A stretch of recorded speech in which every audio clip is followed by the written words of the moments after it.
मिरज कुपवाड महानगरपालिकेच्या स्वीकृत नगरसेवकपदी श्री दत्तात्रय उर्फ बाळासाहेब श्रीहरी अस्वले यांना संधी देऊन नाभिक समाजाला न्याय द्यावा अशी मागणी नाभिक समाजाच्या वतीनं माजी पालकमंत्री आमदार डॉक्टर सुरेशभाऊ खाडे यांच्यासह भाजपच्या वरिष्ठ नेत्यांकडे करण्यात आली आहे। याबाबत दिलेल्या निवेदनात म्हटलंय की महानगरपालिका क्षेत्रात आमचा नाभिक सांगली मिरज कुपवाडसह मिरज विधानसभा मतदारसंघात बहुसंख्येने आहे, परंतु आमचा समाज विखुरलेला असल्यामुळे आमच्या समाजास आजपर्यंत प्रयत्न करूनही महानगरपालिकेत प्रतिनिधित्व करण्याची संधी मिळाली नाही। मिरज शहरातील नाभिक समाज तसे आपल्या मतदारसंघातील नाभिक समाज सदैव आपल्याशी एकनिष्ठ राहिला आहे।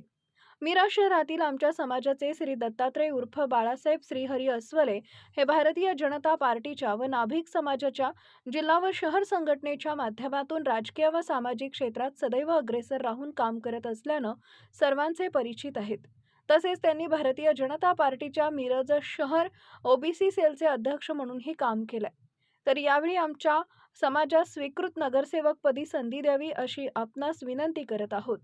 या निवेदनावर शरद वसंत झेंडे, जिल्हा सचिव नाभिक एकता फाउंडेशन सांगली जिल्हा, अनिल भुजंगा काशीद, जिल्हा कार्याध्यक्ष नाभिक एकता फाउंडेशन सांगली जिल्हा, मिरज शहर अध्यक्ष विजय अस्वले, जिल्हाध्यक्ष दत्तात्रय भिकू गायकवाड, नाभिक एकता फाउंडेशन सांगली जिल्हा आदींच्या सह्या आहेत।